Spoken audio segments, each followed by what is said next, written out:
Okay, so I am in I'm in Amarillo, Texas, not Albuquerque. And I'm picking up two little trailers that are stacked up. I'll show them to you. They are the two right there, right directly in front of us, that are stacked. I'm going to stop. I think that's going to be probably a 2 5/16" ball. I'm going to check that, make sure, and then I'll change my ball if that's the case. I got a 2-incher on there, and then we'll see about all this stuff. Gloves, that's what I need. It's cold out here. 43 degrees, cold.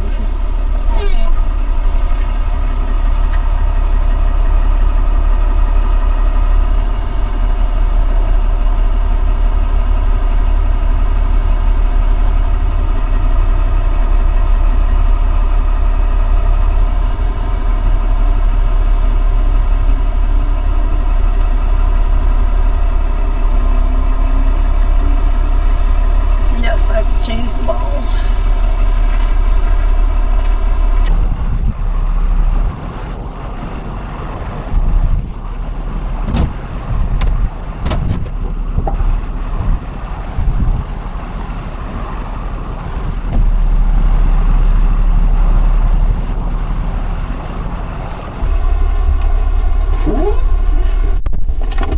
Okay, so now I just got to get back in under them, so I got to turn around. Get reset.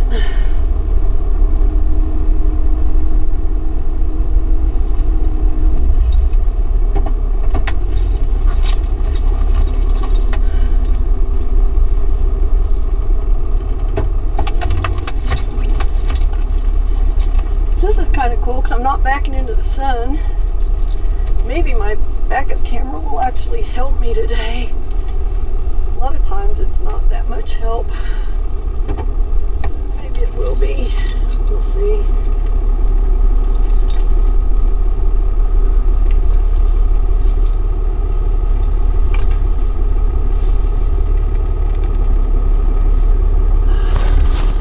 I got the sun in my face though still.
It took a while. Had an issue with the trailer jack sitting too high.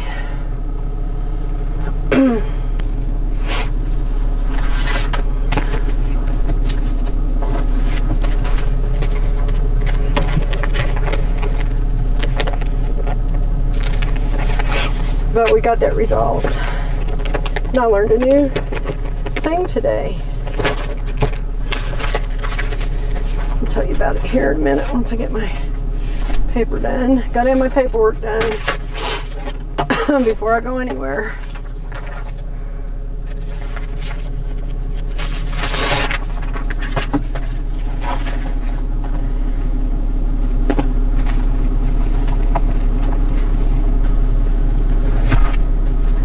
Keep losing pins. Losing them like crazy. All right. There's one. One's all I need if it works. Okay, shipper, big tax. Trailers. Amarillo, Texas, and we're going to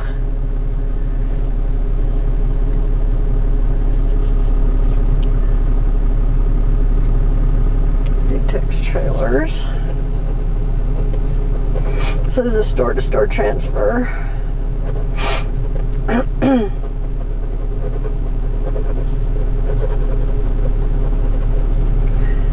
And it's 17203.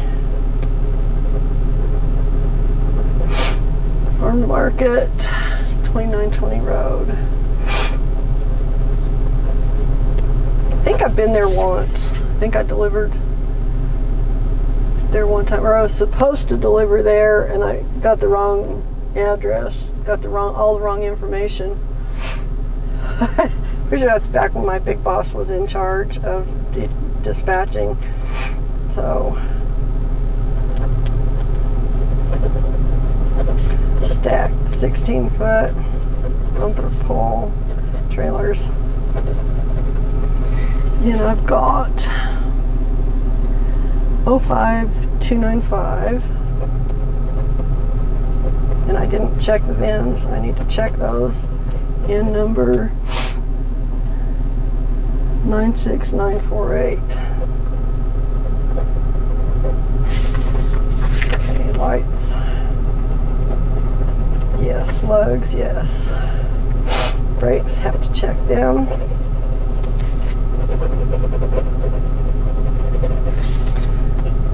$12, $19, $23.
I do need to go check my bins. Rate $14.30.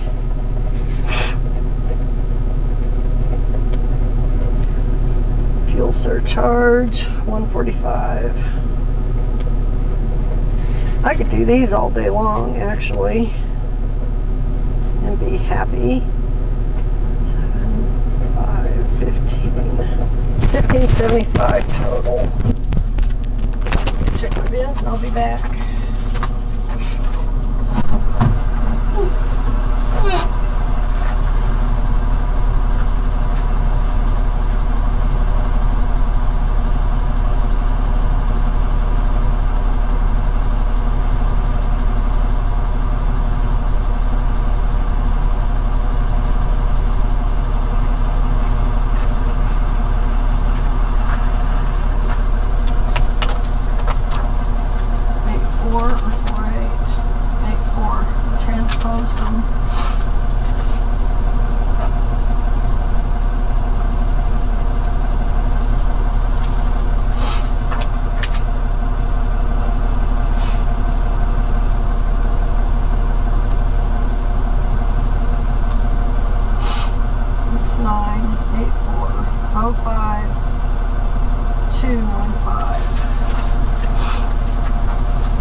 take this much time getting stuff ready to go, but when I'm doing stacks, it takes like 3 times longer than anything else, because I have to get out and tie them together with straps. The stacks have to be bound, and so 12, 19, 23, BOL, 201, 225.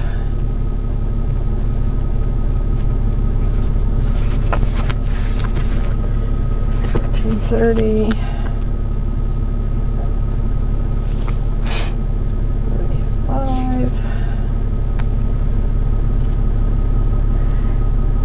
It just takes much longer, but I have to do this to be safe with it, so you know, it's just part of the game. 1430 minus 10%, so 1287.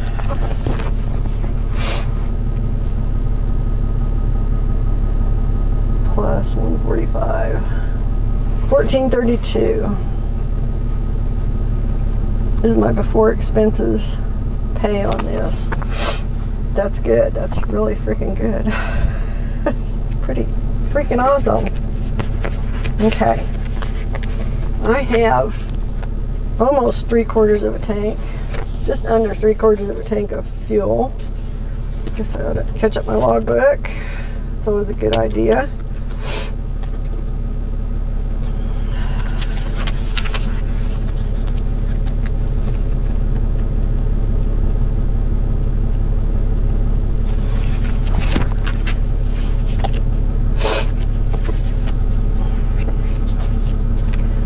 Job ain't over till the paperwork's done. Job not even started till a lot of this paperwork is done. Caught up and ready to go. All right. So 12, 19, 23.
Right.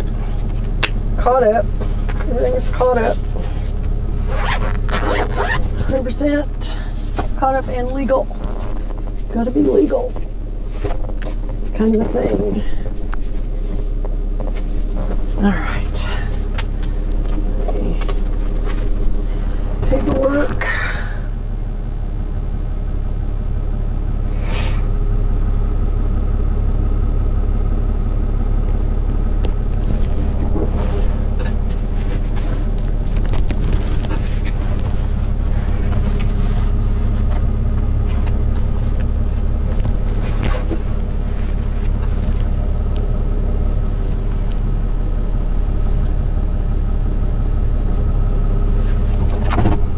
All right, we're off and running. So that took me about almost an hour to get all this done. Of course, I cut out a bunch of it and sped it up for you, so you didn't have to sit here and wait on me for an hour. But, you know, that's actually how long it took to get this done. And I'm going to ease my way around this big ass bump here to where their concrete lot ends and the gravel lot begins. It's pretty rough. All right. I did things a little different today. I didn't strap them together, and I'm reconsidering that now.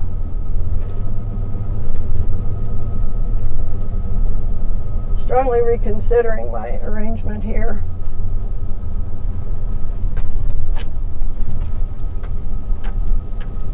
But I did something that I don't usually do because it's hard on straps. I went over the whole load, but the reason I felt safe doing it on this trailer is because it's got a very smooth top rail on these trailers, so it doesn't look like it's going to be eating my straps up. There's nothing rough or abrasive there to rub against the straps that should bother them. But if I start looking like I'm having any trouble back there, I'll go back and restrap it. Just one strap on each side from the stake hole to the stake hole. Now that's how it's strapped on the back. I've got two straps in the front going clear across both trailers, tying them together. Reason being, I didn't have very many short straps. For some reason, I couldn't find all my short straps. They're probably buried in under my jack, and I didn't want to take all that out. But I had a couple of brand new long straps that were just fine. If I threw them all the way over, I didn't have as much ends to tie up. So sometimes you make your strapping decisions based on different things. This is one of those things for me. So we'll see how it goes. I'm going to stop down here at Claude and top off my fuel anyway. So if I don't like the way it looks down there, it's only like 20 miles. If I don't like the way it looks there, I will unstrap those two front ones and just restrap it straight down to the stake pockets. Okay, Guy. Thank you. Appreciate it. People are really kind of assholes, you know?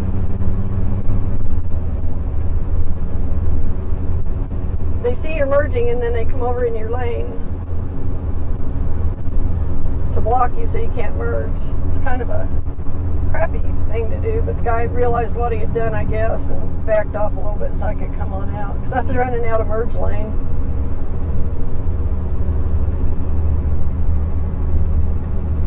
Okay, yeah, I'm not liking that strap at all.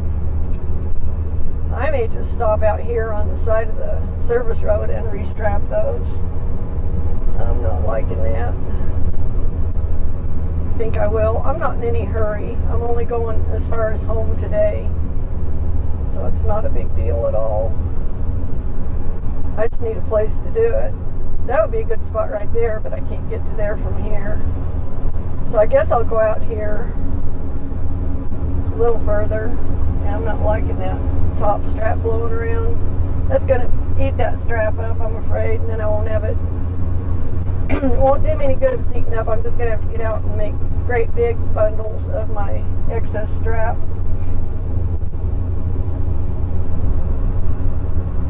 Sometimes that's just what you get to do. So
going to be debating this in my mind until I either stop and fix it or I just ignore it.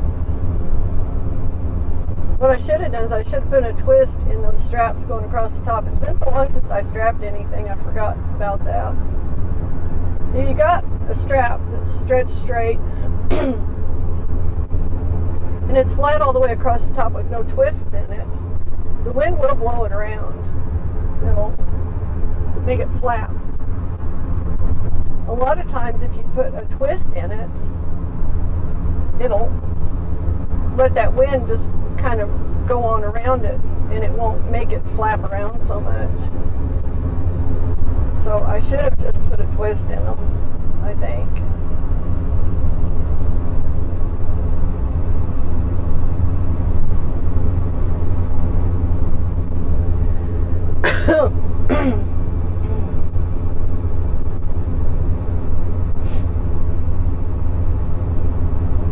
I'm wondering if that's going to wear my strap out and break it here pretty quick.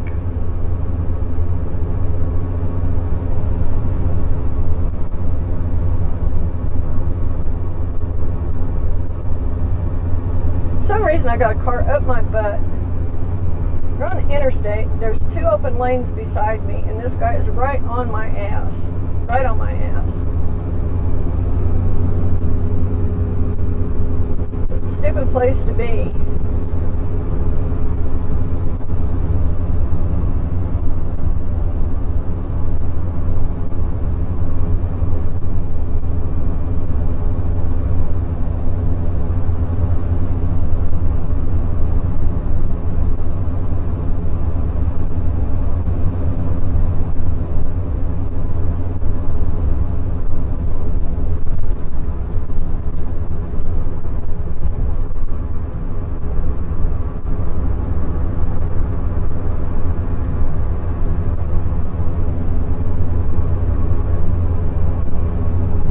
I guess he was getting ready to take an exit.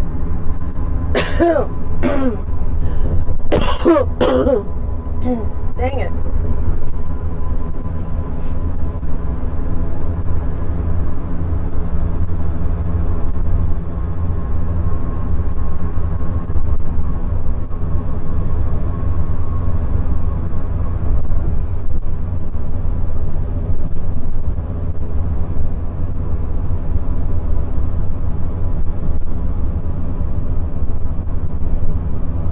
Okay, so back on 287 we go. So that's all of the interstate travel I'm going to do for a while. And I may go the back way around Dallas Fort Worth, cut around down to Highway 6 tomorrow morning so that I don't have to go through all the Fort Worth traffic. And I can stay off of I-35 altogether. I-35 is a good road to stay off of. It's a damn mess. So yeah. Yeah, I'm going to retie these when I get up here to this fuel stop.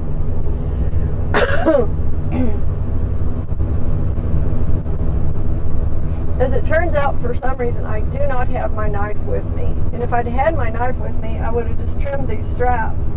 Because I don't need 20-foot straps, and I usually cut them anyway and use them short because I don't like having 20 feet of tail to wrap up and tape up so it doesn't come loose and be dragging down the highway. That's a mess too.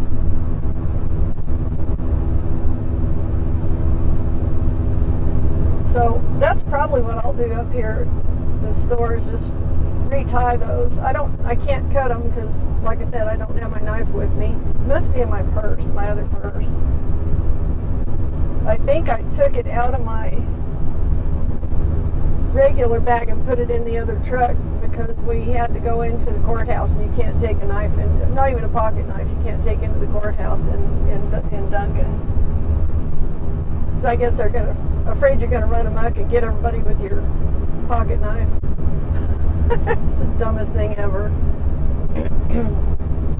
But yeah, even if it's just a little pen knife, you cannot take in the courthouse. No knives, period. Doesn't matter what kind it is. If it's got a edged blade, you cannot take it in the courthouse. So I already got scolded once for that. A few years ago, I went in there for something, just wasn't even thinking about having a little pocket knife in my pocket, because I carry one a lot, because I use it at work, whatever, and around the house. And I didn't even think about it. Went in there and took everything out of my pockets and threw it in the little deal. So I threw it in the basket up to go through the x-ray, and the guy's like, "You can't bring that knife in here." I'm like, "Okay, sorry. Forgot I had it on me. Didn't really think about it. I have it, He says, "Well, I'll hold it here till you get back, but you can't take it in the courthouse." I'm like, "That's fine with me. Sorry. Next time I'll leave it in the car." Just one of those deals. He was less than pleasant about it. Don't ask me why. Maybe he's having a rough day. He just about had a cow over it. And I was thinking, okay, alrighty then. Yeah. So I do know better now. So the last time when we went in there, I had to go in there and pay the taxes on the lake house when we sold it. And then I had to go back in again to file the deed, the bill of sale on it. So I had taken my pocket knife out of my pocket and left it in the truck. So it's probably where it still is, probably in the other truck, which does me no good in my truck where I need it. So I'm going to have to remember today to get it and put it back in my damn pocket. So if I need it tomorrow, I'll have it. Things you don't know that you don't have till you need them. It's a category for that. These trailers are riding really well. Just I'm going to have to redo those straps. I don't like them flapping around so much. Just don't like that at all.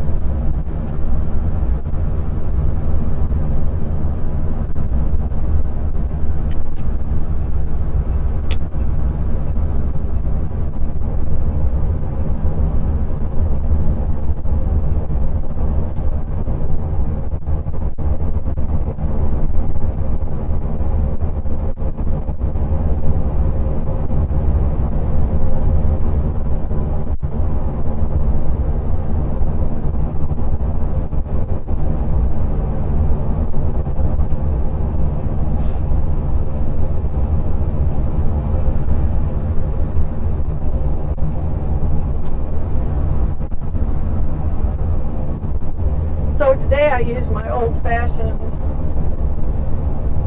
strap binder for my strap ends, called electrical tape. Stuff works better than anything except for bungee cords. I've got little bungee cords that have a ball on one end and it's a closed loop. You go around them and you tuck a little ball under the end and it locks it. Those work really well, but the ones I have now are so old they're starting to fall apart. I just put them back in the box. I need to get some new ones, but in the meantime I've got my old standby. So what I mean by the strap ends is the part of the strap that's over the length I need, which I don't need that much.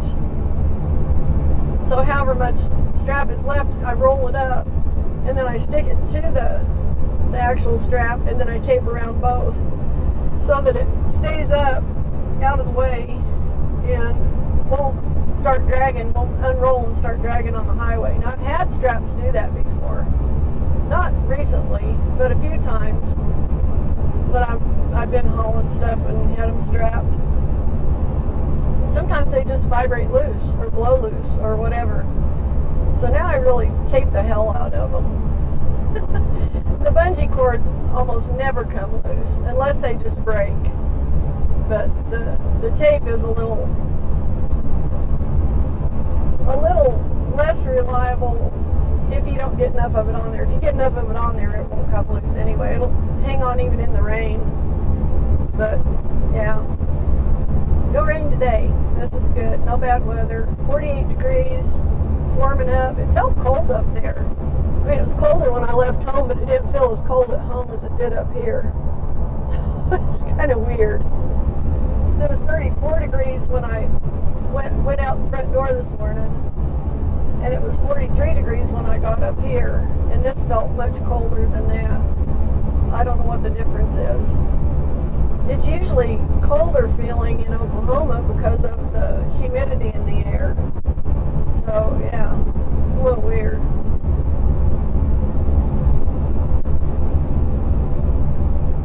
Evidently this thing is still trying to put me on Interstate 40, which is really stupid.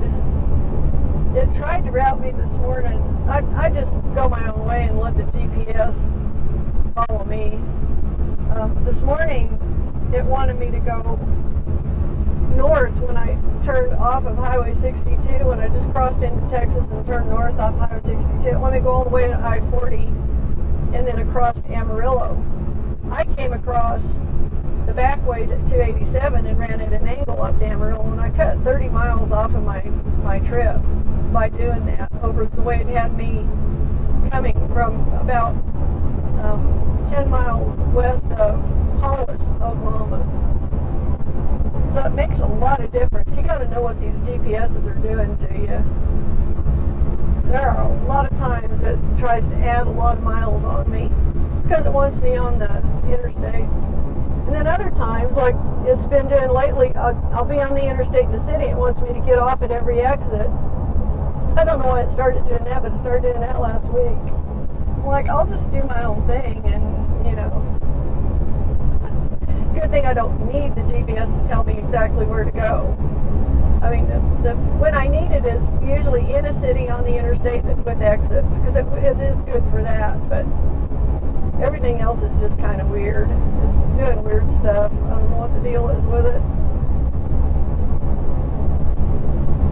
But I've had a skeptical dislike relationship with this GPS since I got it. I'm not impressed with it. It's the Garmin diesel,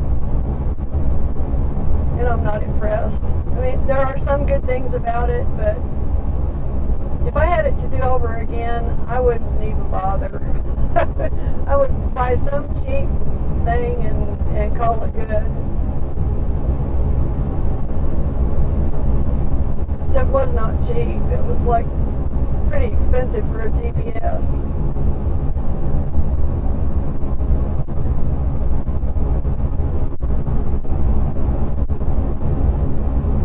I'm always complaining about it though. And I'm still using it after all these years. You know, I hate it, but I still use it. Mostly because I'm too cheap to replace it. And then I don't know what I'd replace it with, because used to be the best ones around were those little tom-toms. I don't even know if they make those anymore. I have no idea.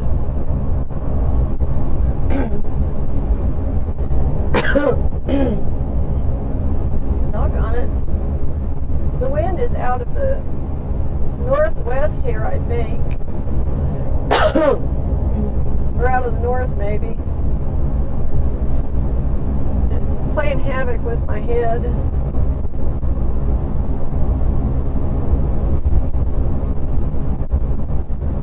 I should just about be declawed.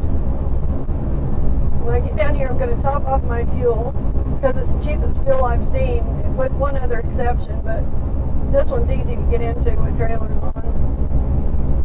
I think it's like 3 or 4 cents more than the other one I saw. So I'm going to go ahead and do that and then do this strap situation. Take care of this. So I just don't like it. But I don't like it. I'm not even sure where that came from. Some old movie or something. Okay, take a look here.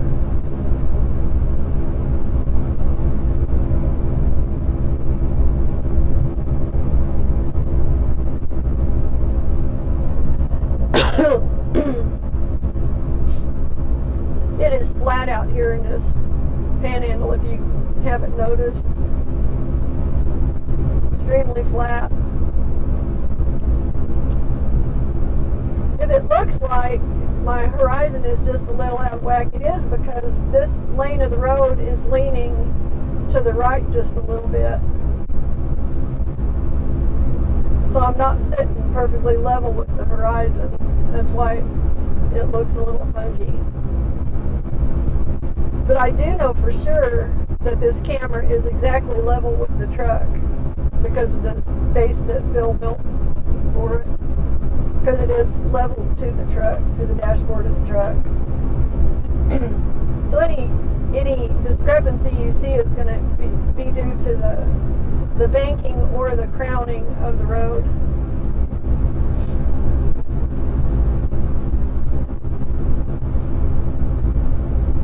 Maybe I can get a cup of coffee down here. I don't know. That might be nice. I think I'm about out.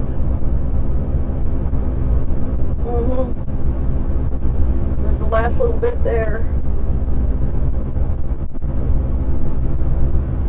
Okay.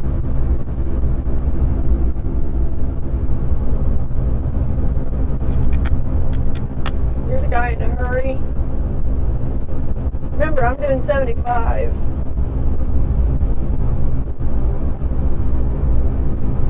He's zipping right along.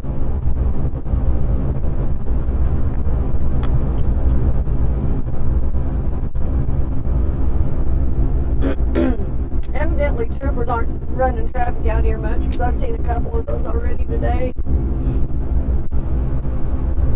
85, 90 mile an hour. Yeah.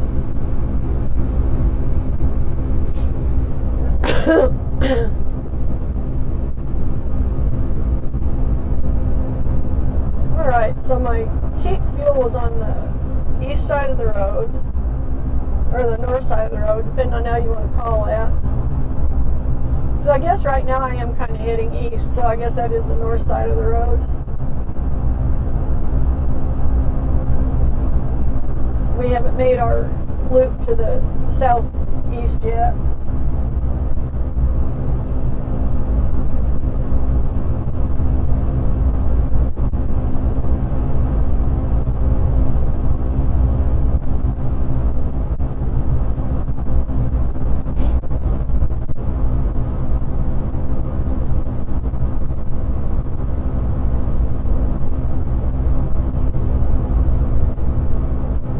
Now we're pointed southeast.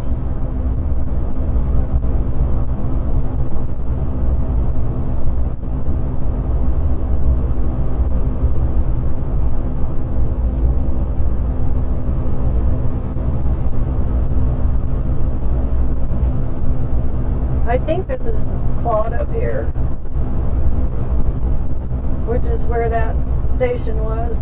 It's like a new fuel stop there, I think. I don't remember it being there before.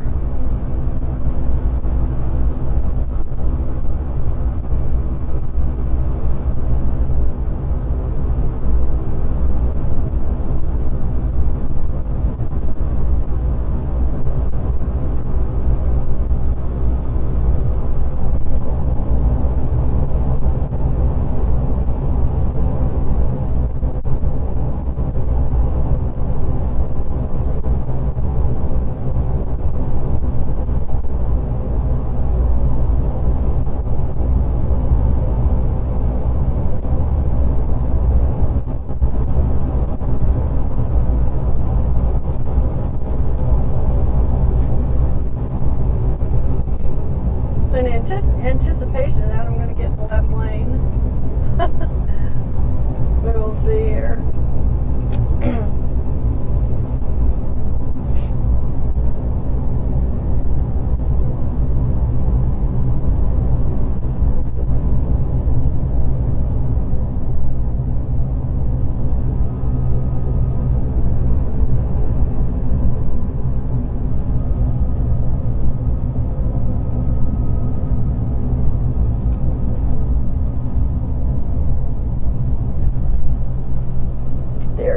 Okay, good.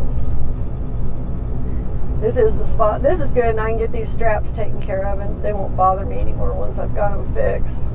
Right now, they're bothering me. Don't like them. Don't like them. I just don't freaking like them.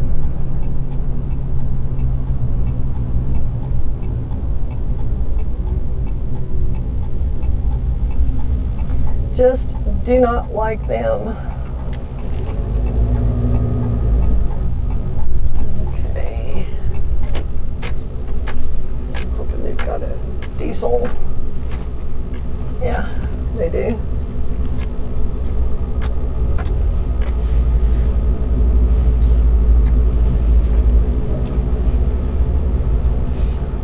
Diesel, $329.9. That's good and cheap.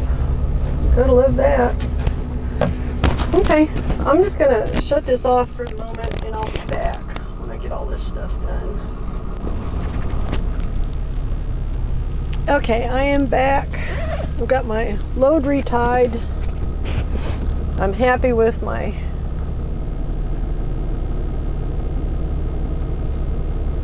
well, if I can get this to work. Might be happy, might not.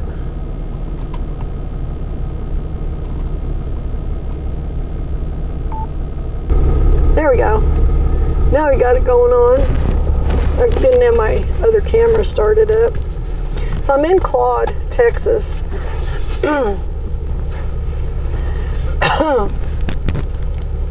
just stopped and retied my load. I'm going to go ahead and get my cell phone out and do a walk around just to show you what I'm talking about. Why not?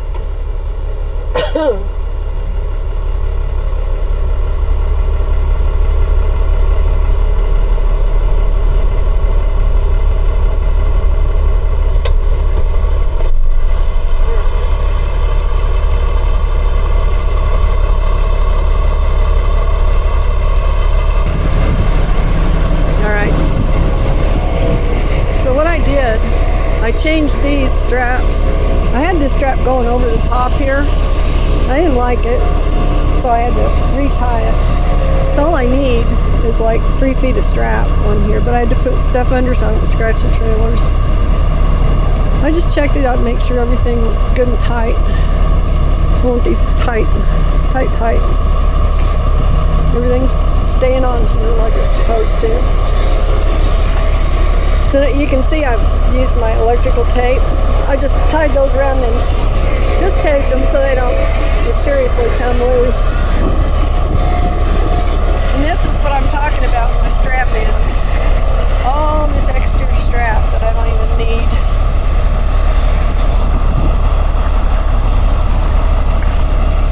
So that's what was bothering me, was having it flung over the top of these trailers. And it was moving around. I was afraid that strap was going to wear and break. And they will. They do that. You will have that with that kind of usage. Okay, I'm going to go back to my normal stuff here.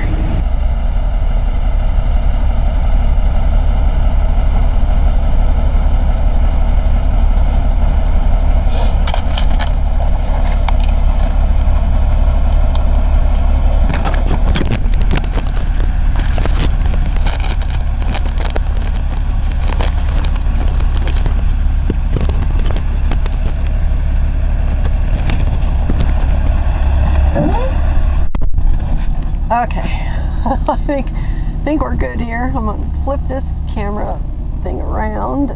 Try not to turn it off. And adjust this one. Get it to sit level. Okay, I think I'm good.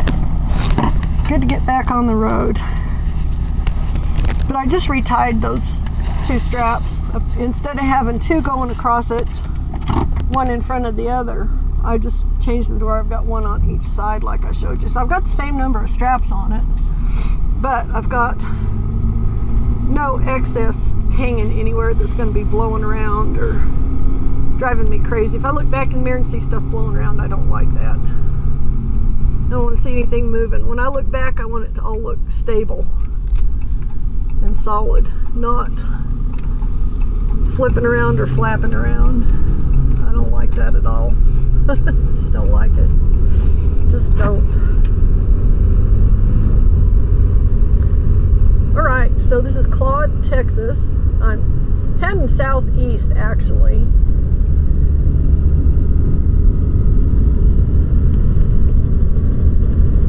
And I'll get off at 287 long enough to go home, and then I'll pick it back up in the morning down at Bowie.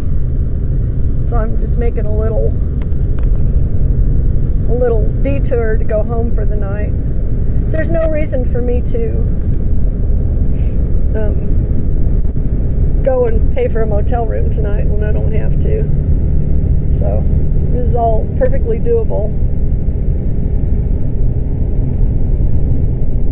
I got a fly in here. I don't know how I got in here. Those things are so annoying. So what I ended up doing is where I stopped for fuel, it was great. It was cheap fuel. It took a long time to pump it. Another guy was in there pumping fuel. He says, "Is yours taking like forever to pump?" I'm like, "Yeah, it's slow, like molasses." We were kind of laughing. But it finally did get pumped. And then when I went in, they had zero decaf, nothing decaf. So what I got was, and they had two kinds of actual real coffee that wasn't the instant kind out of those funky machines. So they actually had the option of some brewed coffees, which at least that's something. So I got some pecan flavored coffee. I get that when I'm in Texas because it's really good. And it's usually not decaf, but I don't drink a whole bunch of it. So I don't make myself, caffeine sick or anything with it.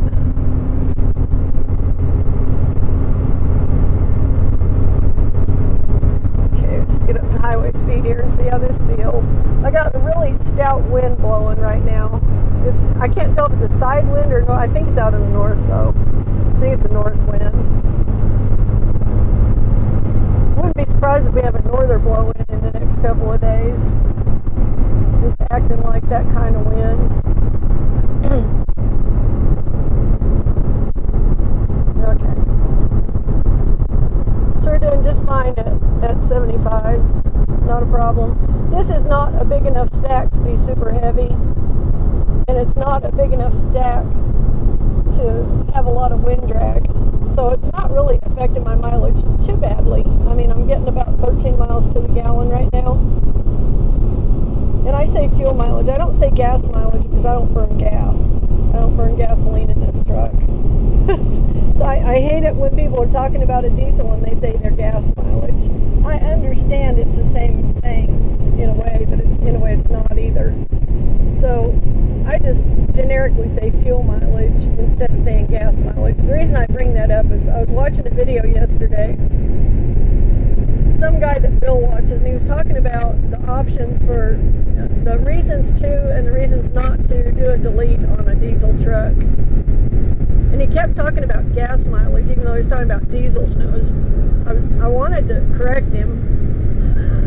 I wanted to leave a comment saying, "This is a great presentation, but please call it fuel mileage and not gas mileage if you're burning diesel, because that's not gas.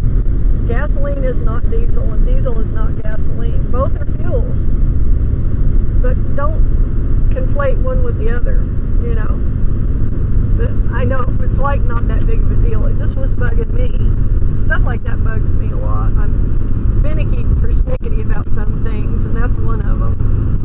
And I catch myself saying it, and it irritates me. So,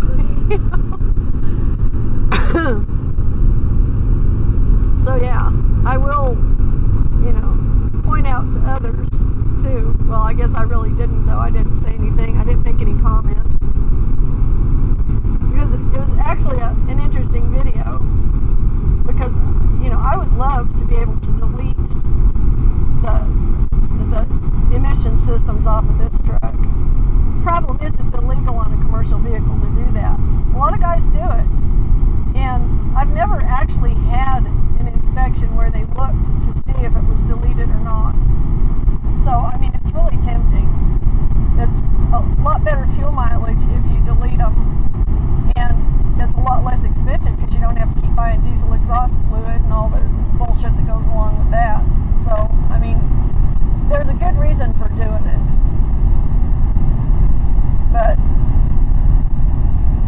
there's also that thing about it being illegal, which I think is ridiculous. It's just stupid. We're about the only country that has to go through as stringent of measures and pay as much money for emissions crap as far as, on the worldwide stage. I guess Europe is about as bad, but the rest of the world doesn't give a shit,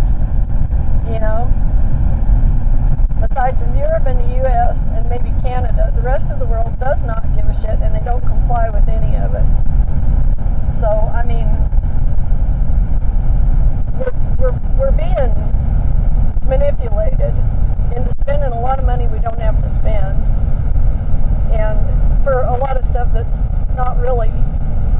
anything we can affect one way or the other, because it's the natural world. It's not something we're doing to the world. And don't get me wrong, I'm just as much for keeping the environment as clean as we can as anybody else. But there's a difference between doing things that actually make a difference and then doing nothing, doing things that make no difference whatsoever, that are expensive, just because it makes somebody feel good, or it makes some politician's buddy who's in some business related to doing this forced activity, whatever it may be, making them rich on the backs of the people that are out here trying to make a freaking living running on these roads. So yeah, I've got some issues with some of the emissions laws and stuff. I follow them, but I don't agree with a lot of them. I think a lot of them are ridiculous and overkill and unnecessary, and they know all of this stuff, but they're not willing to back down and admit that they're wrong, and or somebody that they are supported by or instructed by or beholding to wants that to continue, because that's how they make their fortune. So, a lot of politics involved in that. And I mean politics in the worst possible sense. Like good old boy, you scratch my back, I'll scratch yours. Stuff your collective pockets politics. That's what I'm talking about. So yeah. But anyway, I was watching this. He was talking about the pluses and minuses on deleting. I'm leaning toward deleting it, actually. If I could find somebody to do it that would do a good job of it, I think I'd happily pay to have it done.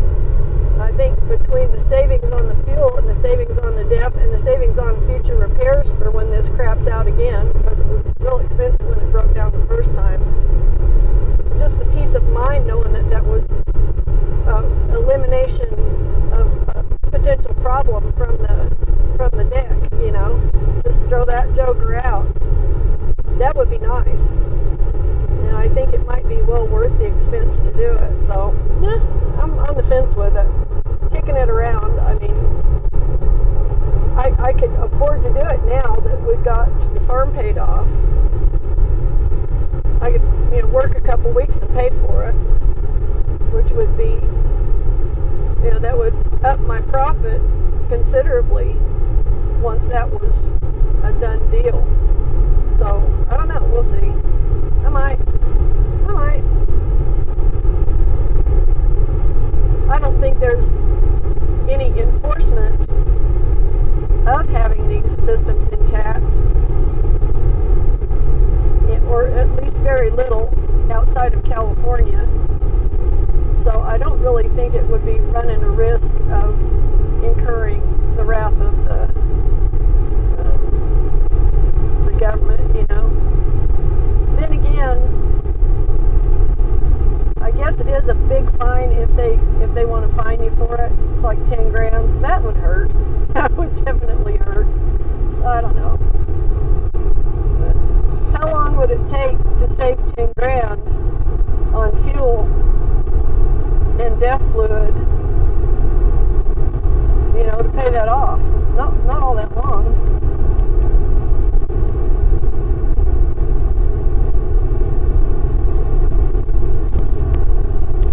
I don't know if I got any sugar in that much. Thought I put a lot of sugar in it. Maybe I just need to shake it around a little.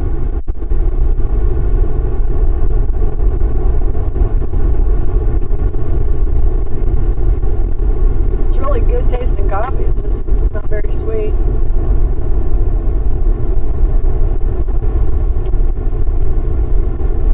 Getting better. I've got sugar in here, so if I need to, I can pull over and put sugar in it.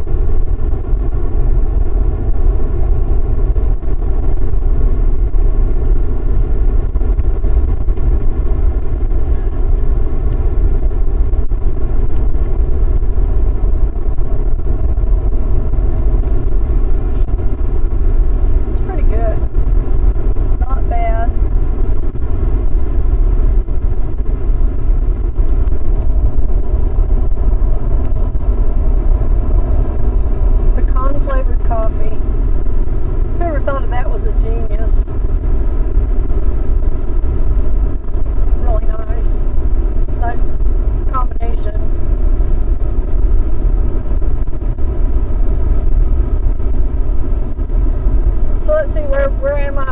catching up things. I think everything's caught up. Bill's situation, he's doing great.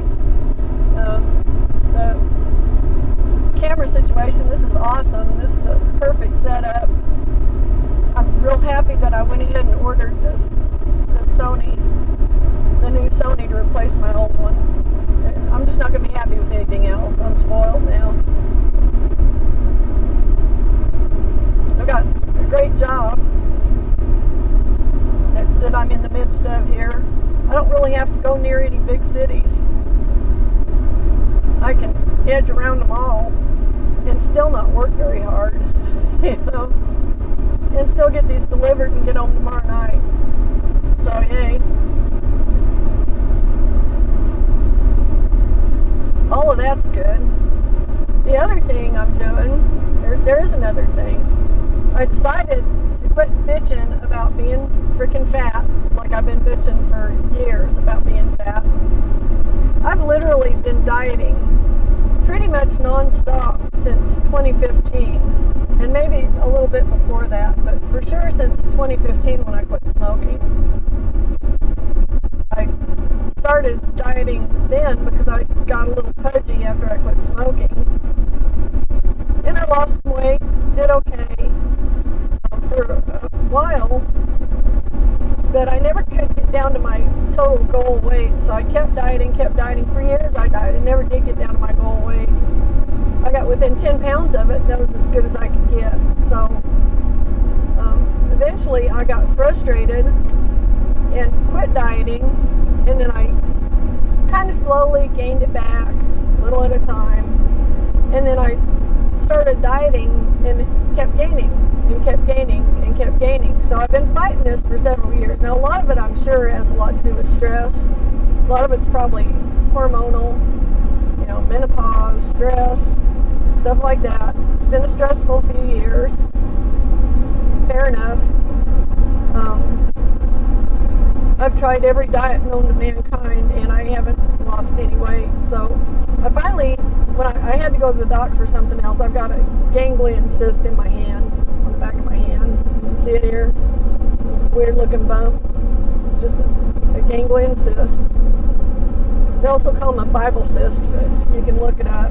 It's kind of crazy why.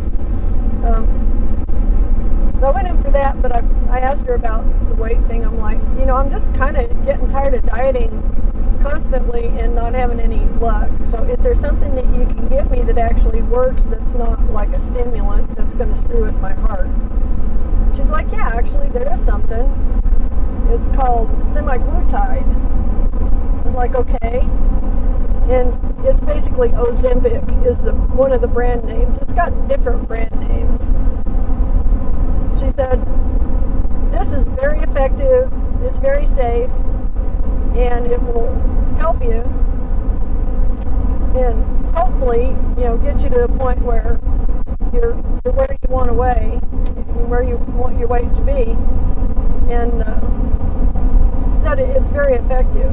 So she only has one patient that it did not work for, and I don't know why. She didn't specify why.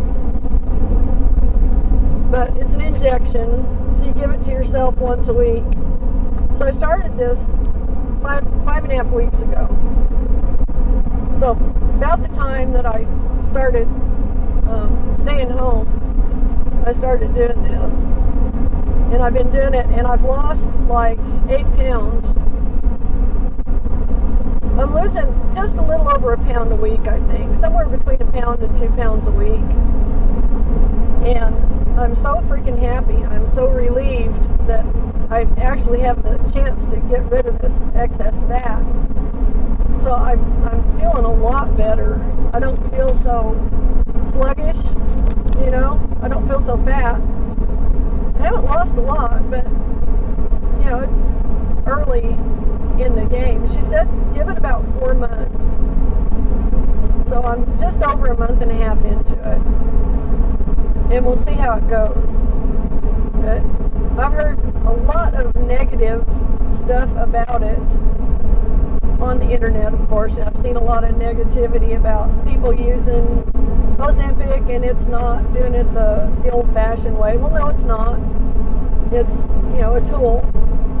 And I, for one, am going to take advantage of it because I don't want to die from, hardening of the arteries or something from having all this visceral abdominal fat, which I think is totally disgusting. And so, she said the main side effect is nausea. I haven't had really a problem with that at all. A little bit of heartburn here and there, but not nausea.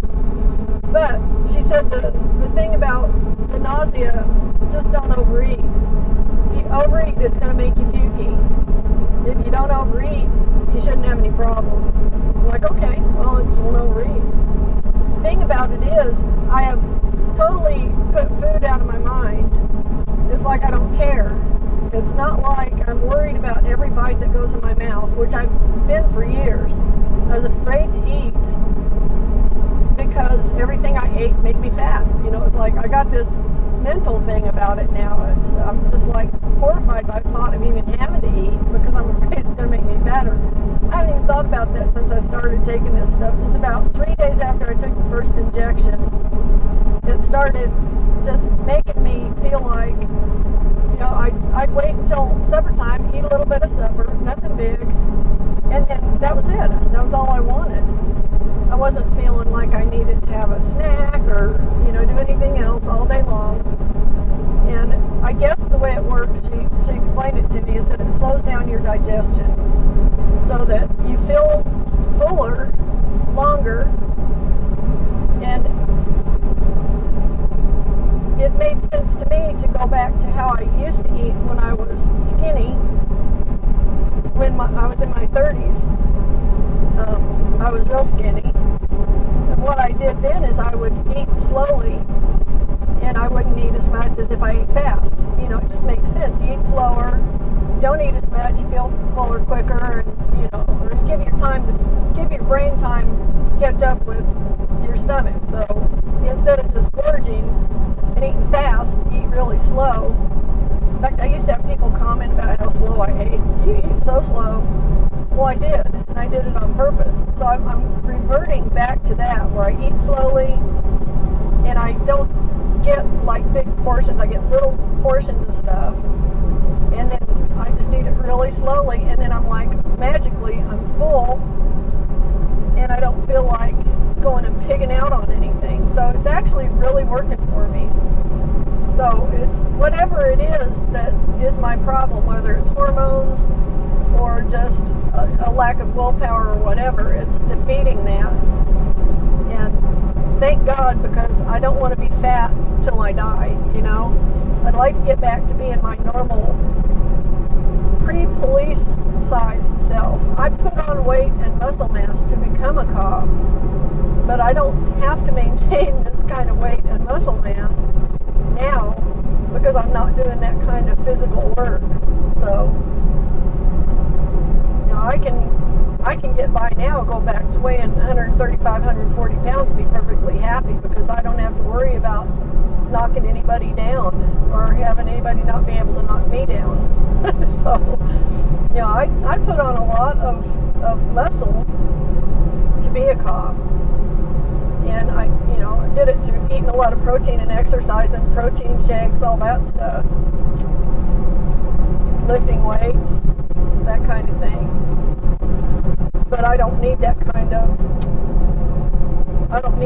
extent of muscle mass anymore. I don't need to be supporting all that weight. So I don't have a need for it anymore. Now I do want to maintain the muscle mass I've got. I don't want to become spindly and like watch my muscle all go away. So I'm being very cognizant of that. And I'll probably go back to working with weights some, just to make sure it doesn't happen. Walking and doing some weight work.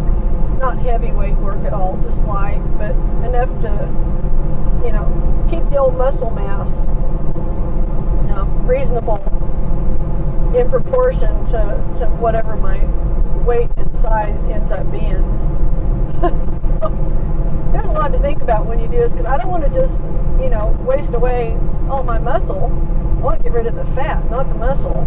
So to keep the muscle, you actually have to work the muscle. You know, it's one of those deals. You use it or you lose it. That and eating high quality food instead of junk food. You know, eat good quality proteins. So with that in mind, the other night, we actually had to go buy some steak. I was really pissed off when I figured this out. We bought half a beef maybe 6 months ago. Well, we ate probably 8 or 10 steaks, and we have no more steaks left. And there should have been like 30 or 40 steaks with half a beef. We didn't really pay attention, didn't really count. Well, I learned something about that. The next half of beef we buy is going to be accounted for every steak, because I think we got ripped off really bad. I mean, we paid a lot of money for it, and we should be eating steak for a year, just 2 of us. I mean, when you buy a half a beef, and we don't have everything cut into hamburger. You know, you should have about 70 pounds of hamburger and about 40 different steaks out of a half a beef. In that ballpark, you can look it up. I mean, there are specific numbers, but we ended up having, I think, maybe 8 or 10 steaks. I think there's 2 or 3 more sirloins left in there, but they're not like individual portion-sized steaks. They're big sirloin slabs. And that's kind of it in hamburger. So we got a lot of hamburger. I think we got 2 roasts left, and we should have had a lot more roasts. We should have had, I think it's like 16 roasts you're supposed to get out of a half a beef, and I think we had like 8 or 10 maybe. We really got took. And not because we're stupid. Well, I guess we are stupid. We didn't check, but we didn't get an itemized list of what it was. And we ran over and picked it up. I didn't look at it. Bill didn't look at it. They just picked it up and stuck it in the freezer. You know, that's what people do. So now we know. Now we know. This time is on us. You know, our bad. We let this happen. Next time it didn't happen. So this is a problem, evidently, buying half a beef. So what I think I'm going to do, there is a beef seller. They raise their own beef and they butcher it and they sell their own beef in Oklahoma. I'll have to drive to get to them, but I think I'm going to start buying maybe like a quarter at a time from them, maybe. Somebody who actually can confirm that the beef that they're selling is their beef. Because that's another thing about the beef we got. We don't think it's all the same animal, because some of it has a taste of winter wheat, like it's been fed on winter wheat, and some of it doesn't. So there has to be at least 2 different animals there.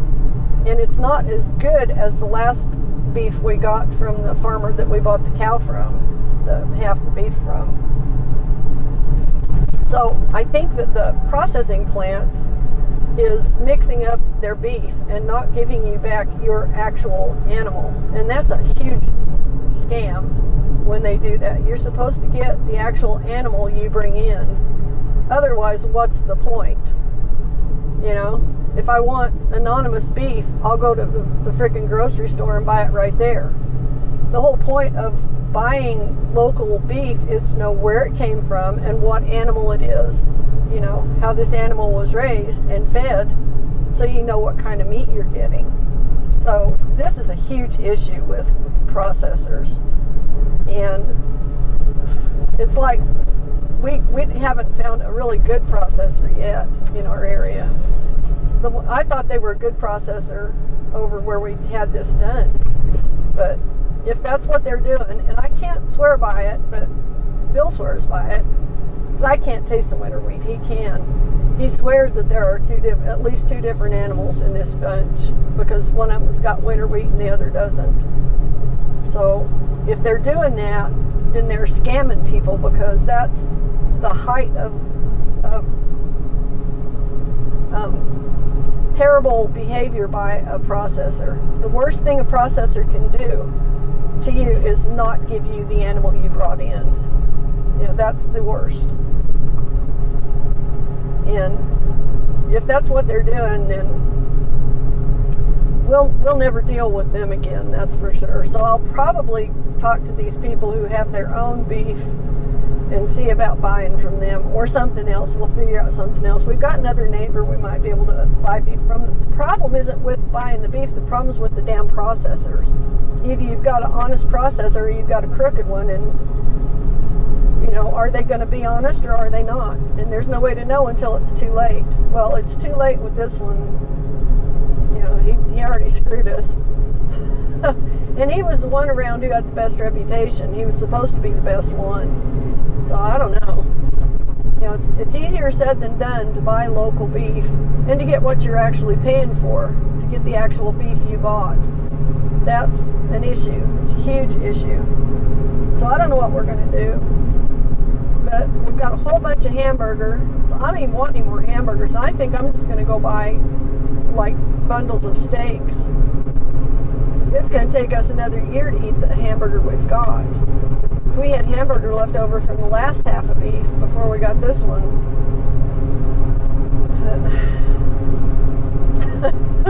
It's always something though, right?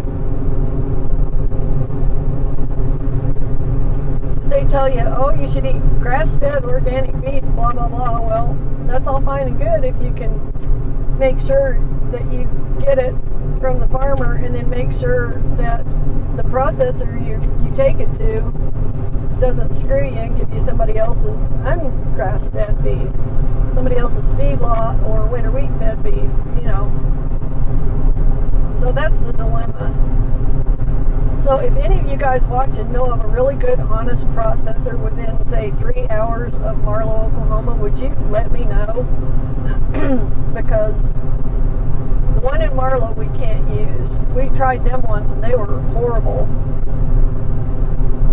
They gave us somebody else's beef, and they didn't even cut the cuts correctly. They had some weird shit going on at that processor. I don't know what they did. I don't know what happened with that one, but it was a cluster. And then the next one over in Sterling, we can't use that one now. We did use the processor in Weatherford, Oklahoma for the pigs, and that might be the one we have to use. Because I think we got our pigs. But we may have to use them if they do. I don't know if they do cattle there, if they just do pigs. I don't know. So I need a new processor for beef, evidently. Or I need to hunt down this, grass-fed beef place and just buy it directly from them in bundles, in packages or whatever. Because I'm pretty pissed. Because when you buy a half a beef, you're talking, $1,000, $1,200. Because you pay $4 and something per pound. Well, at the time we paid for something per pound for the beef, plus we paid for the processing. So, that adds up to a lot of money. And then to not get even a fourth of the steaks that you're supposed to get and roasts, that's pretty bad. And then to get different animals is even worse. So, yeah, I don't know.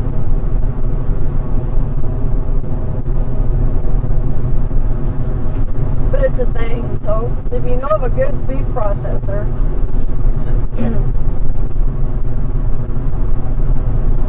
pretty much anywhere in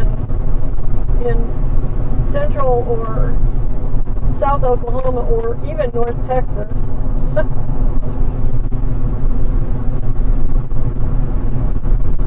Yeah, I don't know.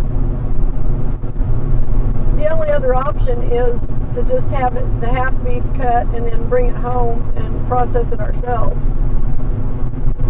And then you still don't know if you're getting your own half beef. How would you know? That's the problem. You don't know. It's a trust-based business. And, so these people are not proven to be very damn trustworthy. A lot of them. At all. Come on, guy, get around me. I don't have to slow all the way down. Come on. You're crying out loud. Speed limit is 75 here. He's not wanting to run 75.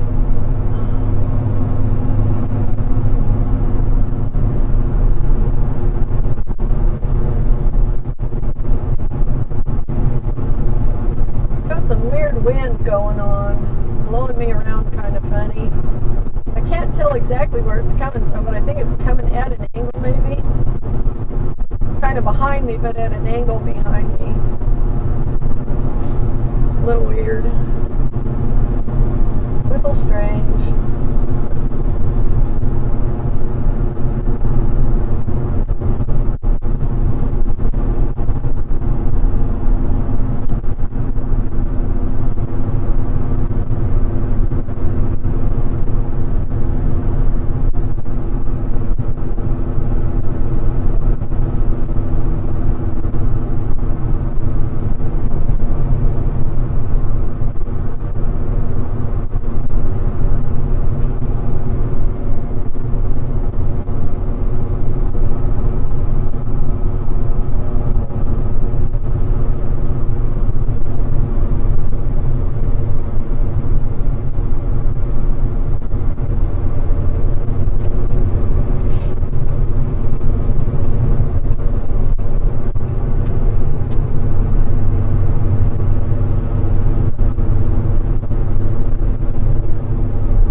So I guess I'm in good graces with Rodney, the load guy. Even though I turned down the other job he offered me yesterday. The Albuquerque thing. Doubles to Albuquerque.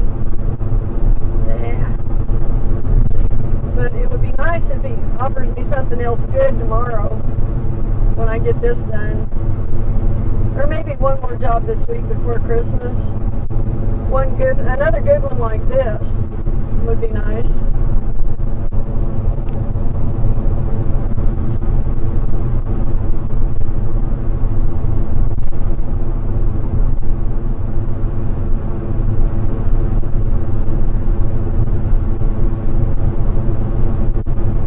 I know it's pretty greedy sounding considering I turned down a $1,400 job. But it was not the right $1,400 job. Yeah, I'm just done with doubles. Done. I've dragged them through every city in the country.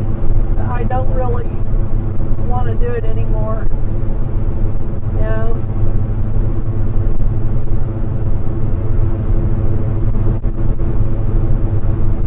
So if I don't have to, I won't.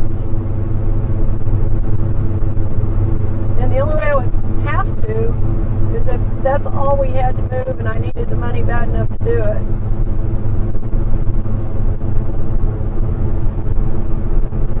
Which isn't and hasn't been the case, thank God. So my giant strap end wrappings are holding up really well. I like it much better with my new strap arrangement. Way much more better.